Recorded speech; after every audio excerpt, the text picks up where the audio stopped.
Começa agora pela Rádio Rio de Janeiro, Momentos com Joana de Ângeles. Um programa que trará a você as lições da espiritualidade. Produção e apresentação, Maria de Fátima Miranda. Amigos ouvintes da Rádio Rio de Janeiro, que Jesus nos abençoe e nos conduza. Estamos de volta para o nosso encontro semanal na companhia dos amigos Eduardo Araújo, muita paz a todos. Visível, audível hoje. Estou na área.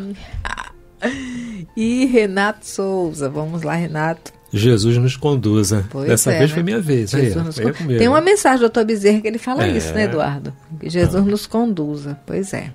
Então nós vamos continuar o estudo do 3º capítulo, Origens do Sofrimento, do livro Plenitude. É Joana através de Divaldo Franco, não é? Para aqueles que estão ouvindo pela primeira vez o programa. E nós estamos justamente no 17º parágrafo do 3º capítulo.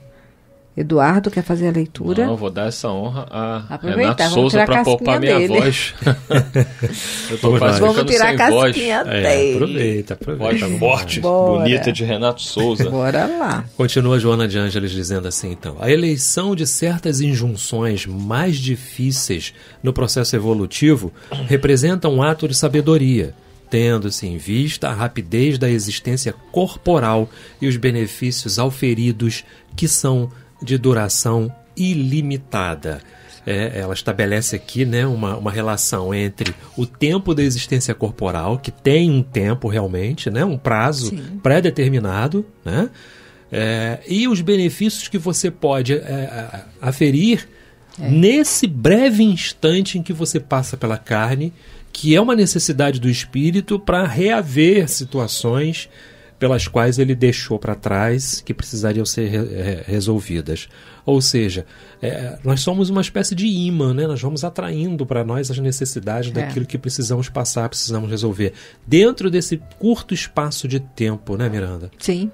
E olha, uma encarnação de 80 anos é um pontinho infinitamente minúsculo diante da evolução, não é? Então, ela está falando da transitoriedade também. Sim, não é? Sim. Porque é tudo muito rápido e às vezes nós desperdiçamos a nossa passagem pelo tempo nas oportunidades que ele nos traz, que a vida nos traz. Medo? É a brevidade da vida, né? O que ela fala aqui, é muito difícil para nós reconhecermos, né? A gente tem um medo de falar sobre isso, mas é fato que a vida, por mais, os espíritos dizem que por mais que a gente viva 100 anos, que parece muito, pergunta a uma pessoa que está com 90 anos... Divaldo está com 96, vai fazer, né? Tá com alguma coisa assim. Lúcido, trabalhando, mas pergunta ao Divaldo se ele se vê com 96 anos. Não. É como se ele tivesse começado ontem. Porque passa tudo muito rápido. Se a gente sabe que a vida na física é breve, a gente precisa aproveitar cada momento, mesmo e sobretudo os momentos mais difíceis. A Miranda terminou o último programa falando sobre a questão da dor e que quando nós estamos sofrendo, nós temos uma tendência a buscar os responsáveis pela nossa dor, que vão desde os familiares, amigos, inimigos, encarnados, desencarnados e até Deus, né? Nós vemos que não são poucas as pessoas que culpam a Deus por estarem sofrendo. Então essa revolta que nós trazemos e a gente acaba justificando a nossa dor, culpando a quem quer que seja, ou até mesmo a Deus, não vai nos ajudar. Essa revolta só vai aumentar no nosso íntimo porque nós nos sentimos injustiçados. Eu não mereço passar por isso. Nós que somos espíritas não podemos usar essa frase. Eu fico bem quietinho, não falo nada para os espíritos não me ouvirem e falar assim, merece sim, né? Porque outro dia conversando durante um atendimento, o espírito, né, sutilmente virou para mim e falou, meu filho, você já induziu muitas pessoas ao suicídio. E aí? Eu fiquei quietinho, né? Por que hoje eu vim, né, na profissão que eu vim como psicólogo? Porque eu preciso reparar o que eu fiz lá atrás. Então, quando eu passo por alguma situação aflitiva, Eu lembro de Paulo de Tarso, em uma de suas epístolas, em tudo dá graças, eu procuro não reclamar. Exato. Dona Ivone, certo dia, Dona Ivone Pereira disse, podia ser pior, meu filho. E não está. Eu sempre lembro disso. Tá complicado, tá difícil, lembre que podia ser pior. Por que ela disse isso? Porque se Jesus fosse nos cobrar o que nós devemos, né, ele vem em suaves prestações, bem devagarzinho. Casas Bahia, como Marco Aurélio. Exatamente, Casas Bahia ou muito mais, né, que ele não cobra muito juros. Né? Deus é bom, Deus não cobra juros. Não. Ele quer só que a gente pague o que deve. Sim. E a gente ainda reclama. E da forma como eu posso pagar. E aí você pensa, você lembra de Allan Kardec, lá no capítulo 5, Bem-aventurados aflitos, quando ele diz que a maior causa das nossas dores e aflições não são coisas acontecidas em outras existências, não. São decisões tomadas nesta vida. Decisões erradas, caminhos que escolhemos, as paixões que nós nos entregamos a elas. E aí as consequências chegam. Sim. As dores chegam. E muitas vezes acerbas. Aí vem a revolta. Então que a gente reflita, porque a revolta não vai solucionar os nossos problemas. E algumas pessoas chegam ao ponto de ameaçar Deus, dizendo o seguinte: eu me mato. Só que elas não enxergam que isso não é uma ameaça a Deus. Isso é um atentado, né, contra si mesmo. Não somente pela extinção da vida física, porque não existe morte, mas pelo sofrimento que essa pessoa está se imputando para, naquele momento do seu desencarne, para depois do seu desencarne, para suas próximas encarnações. É como se fosse uma afronta, né? É uma afronta que nós fazemos. Afronta. Você não foi capaz de me tirar dessa situação. A revolta íntima. Gente, é você atribuir ao outro, não é? Delegar ao outro um trabalho que você precisava fazer. Não é? É muito complicado isso. E só o fato, o Eduardo falou uma coisa importantíssima, só o fato de você não reclamar já contribui muito para não agravar ainda mais a sua situação. Não sobrecarregar, os benfeitores estão te ajudando. Exato, né? E não trazer mais enfermidade para você, não é? Já tá bom, né? Vamos em frente, vamos seguindo, isso aí é super importante. Não é? Continua Joana de Ângeles assim: considerando-se a vida sob o ponto de vista causal, nas suas origens eternas, as ocorrências na esfera física são de breve duração, não se alongando mais do que o curto período que, ultrapassado, deixa as marcas demoradas de como foram vivenciadas. Valem, portanto, quaisquer empenhos ou os sacrifícios, as provas e testes que recompõem os tecidos dilacerados da alma, advindos das anteriores atitudes insensatas. Breves momentos em que a gente vai tendo oportunidade de reparar o quê? Reparar o perispírito que está, né, profundamente marcado, profundamente prejudicado por causa das nossas atitudes mal pensadas. Olha só, quando ela diz assim, deixa as marcas demoradas de como foram vivenciadas. Por quê? Porque a nossa rebeldia pode marcar mais profundamente o espírito. Sim. Aquele que sai pela porta do suicídio vai precisar de mais encarnações para apagar do perispírito as marcas do próprio suicídio. E essa alma vai sofrer. Porque se foi uma rebeldia que levou ao suicídio, ela ficar dócil de uma hora para outra não existe. Leiam o livro Memórias de um Suicida, não é? Que os espíritos vão reencarnar para terem outra oportunidade, mas eles sabem que vão passar pelo enfrentamento. E lembro que o do Camilo é o último a reencarnar, porque o bichinho está lá querendo, sabe? Pegar mais elixir para se fortalecer. Faltou coragem, né? Faltou coragem para ele, né? E no fim, enfim, não teve jeito, né? Teve que ir. Teve que apagar a luz e descer. Claro, com certeza. Né? Então continua ela dizendo assim: toda aprendizagem propõe esforço para ser assimilada e toda ascensão exige o contributo da persistência, da força e do valor moral. Os compromissos negativos, pois, ressurgem no esquema da reencarnação como provações lenificadoras, que o amor suaviza e o trabalho edificante consola. As expiações, todavia, são impostas, irrecusáveis, por constituírem a medicação eficaz, a cirurgia corretiva para o mal que se agravou. E aí ela faz a diferença aqui da aprovação. Né? Ela explicou que a aprovação tal era pedido, então sugerido pelos benfeitores. Aqui não, tu vai ter que pagar, bichinho, não dá para correr não. Tem jeito, não adianta, de uma forma ou de outra. São palavras do próprio mestre, né? Jesus disse, não sairão daí até pagar o último centil. Não é verdade? Né? Então, e Jesus é o amor, né, que esteve conosco aqui. Sim. Mas as pessoas confundem o amor de Jesus como se fosse uma coisa permissiva. Não. Jesus deixou muito claro que a semeadura é livre, mas a colheita é obrigatória. Então, mas Deus é bom, Deus é amor. Sim, Deus é bom. Mas ele não é bonzinho. Deus é amor, mas a justiça precisa ser feita. Claro. O apóstolo Pedro, na sua epístola, ele nos dá o caminho. Né? O amor cobre a multidão dos pecados. Então, quem quer atenuar suas dores, que ame. E o que nós não vemos, infelizmente, na conduta humana, é o amor. Você olha dentro das casas espíritas, entre os próprios médiuns trabalhadores, a inveja. Dissensões. Dissensões. Disputas de poder. Que poder? Pergunta-se. Que poder essas pessoas estão querendo conquistar? Então, se o próprio médium, que é trabalhador de uma casa, que conhece a doutrina, que tem esse intercâmbio com o mundo espiritual, age dessa forma, ele está buscando o que para a vida dele? Dor. Muita dor. Sim. Então, são as nossas opções. Podemos e poderíamos atenuar em muito as nossas dores se nós procurássemos aprender a amar. Ainda que racionalmente. Viver em paz, não julgar, não perseguir, não caluniar o outro, procurar estender a mão ao companheiro que está caído.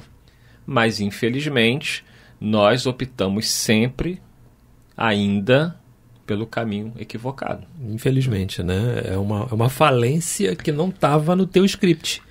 Isso aí. É uma falência. Agora, cada um aqui vai responder por si. Eu não respondo pela Miranda, não respondo pelo Renato. Agora, o que eu faço da minha vida, eu vou ter que responder. Cada um segundo suas obras, Jesus falou. Porque, né, as perguntas podem ser, né, as respostas são diferentes, não adianta colar, não. Né? É verdade. Não adianta colar da Miranda, colar do Eduardo. Para quê, Renato? Não precisa disso, não. A prova é individual, né? A prova individual. Eu tinha professor que fazia isso. Ele chegava na sala e falava assim, hoje tem prova e eu quero dar uma notícia para vocês. Não adianta colar. Eu fiz provas diferentes. Aí ele fazia uma prova para uma fileira e uma prova para a fileira do lado. Entendeu? E ele trocava. Ele fazia uma mistureba, ele fazia umas 3 ou 4 provas. Não sei como ele fazia aquilo, mas não tinha como tu saber se a pessoa que tu estava colando, você estava conseguindo. Ele trocava a ordem das questões, ele fazia uma coisa. Mas assim, ele falava isso, a prova é individual, não é em grupo.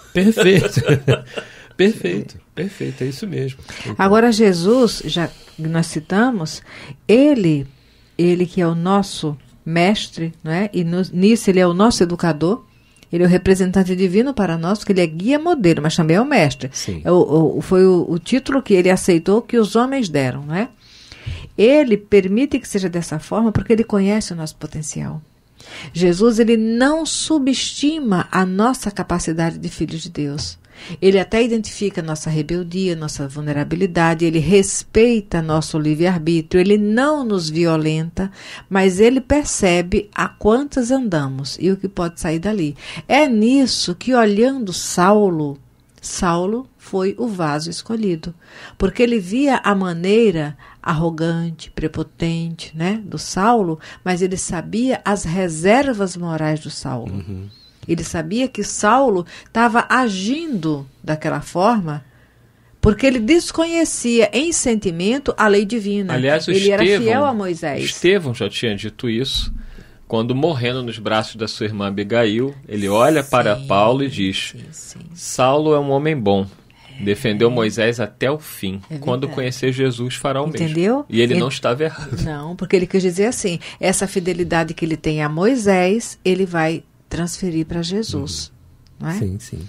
Então, porque Jesus vê as aptidões. Sim, né? Olha para as aptidões, não é isso? Menino, é isso. Vendo Madalena, ele não viu alguém equivocado numa circunstâncias da vida, não é? Ele via o potencial daquela mulher. Exato. E eu digo para você, Pedro e a turma... Ai, meu Jesus. Olha só. Pedro precisou de mais tantos para fundar com ele a Casa do Caminho. E a bichinha foi lá com Jesus e fez a igreja no Vale dos Imundos. Viu? Então, a humanidade teme as mulheres, sim. Né? Sim. Ou quando bruxas ou quando livres, porque elas dão conta do recado. Sim. Aqui foi só para a gente rir um pouquinho, viu? Com certeza. Então continua Joana de Ângeles dizendo assim: semelhante ao que sucede na área civil, o delinquente primário tem crédito que lhe suaviza a pena e mesmo ante os gravames pesados logra certa liberdade de movimento sem ter a liberdade totalmente cerceada. O reincidente é convidado à multa e à prisão domiciliar, conforme o caso. No entanto, aquele que não se corrige é conduzido ao regime carcerário e, diante das leis mais bárbaras, à morte infamante. Quer comentar, Miranda? Não, eu prefiro ver Eduardo agora. Mas é o que a gente estava falando, né? Dr. Bezerra de Menezes, no livro Dramas da Obsessão, ele tem uma frase que me impressionou muito quando eu li. Ele diz assim: quão temível é a lei que rege os destinos humanos. Palavras de Dr. Bezerra de Menezes. Quão temível. Palavras dele. Por quê? Porque Dr. Bezerra deixa claro, e observando as situações ali que o livro narra, que a lei de causa e efeito, ela é implacável. Quem não for pelo amor, necessariamente terá que experimentar dores acerbas. Então, eu que sou um espírito medroso, eu falei assim, se Dr. Bezerra falou isso, é bom botar minhas barbas que eu não tenho de molho, porque a coisa é muito séria. Muito. Ou a gente acorda, André Luiz fala isso no último parágrafo do capítulo 1º do livro Nosso Lar. Ele fala: amigos, acordai, enquanto é tempo, suai agora para não chorardes depois. Exato. Então, nós precisamos nos dedicarmos muito, lembrando a questão 909 e a questão 911 do Livro dos Espíritos. Esforço. Precisamos nos esforçar mais para fazermos aquilo que nós sabemos que é o certo. Nenhum de nós aqui pode pretextar ignorância. Mas eu não sabia. Sabe. Sobretudo, volto a dizer, quem é médium, quem é trabalhador da casa espírita, quem faz curso de estudo sistematizado, não vai poder dizer que não sabia. Sabe sim. E vamos ter que responder perante a lei divina, a lei de causa e efeito. Eu estou tentando, dentro das minhas limitações, que são imensas, fazer o meu melhor. Ainda estou longe do que eu gostaria de alcançar. Porque não é fácil, como diz Emmanuel, você vencer séculos de sombra. Está lá no livro Pão Nosso, mensagem 101. Resiste à tentação. Lá o Emmanuel diz: contra o nosso anseio de claridade, quer dizer, a gente tem um anseio de luz. Sim. Aí ele diz, versus esse anseio de luz tem milênios de sombra. Milênios de sombra, em que nós nos comprazíamos no mal. Por isso que eu não julgo ninguém. Certo. Eu posso ver a pessoa fazendo o que for, eu não vou julgar. Porque quem sou eu para julgar se eu também trago meus milênios de sombra? Eu preciso olhar para mim, daí Jesus dizer: sede indulgentes com o teu próximo e severos consigo mesmo. Porque não adianta eu ser severo com o Renato, eu não vou responder pelo Renato. Mas o Renato, olha, é médium, olha o que ele está fazendo, não sei o quê. Eu ainda vou responder pelo meu julgamento, porque se o Renato está equivocado, se o Renato está fazendo o que não deve, eu deveria ser amigo dele para pelo menos fazer uma oração e não sair espalhando por dentro da casa espírita que o Renato é isso, que o Renato é aquilo. Então, assim, olha a nossa responsabilidade. Muito grande. Não poderemos pretextar ignorância. Sim, perfeito. Outro dia eu me peguei pensando exatamente nisso, né? Umas coisas do passado e tudo. Eu falei assim, nossa, mas eu não tinha. E fiquei ruminando aquele pensamento, olha só, hein, né? Que coisa. Mas aí me veio logo o socorro, né? Veio logo o socorro. Calma. Você não tinha o embasamento que tem hoje. A compreensão que tem hoje. Então, né? Tudo tem seu peso, sua medida. Fique tranquilo.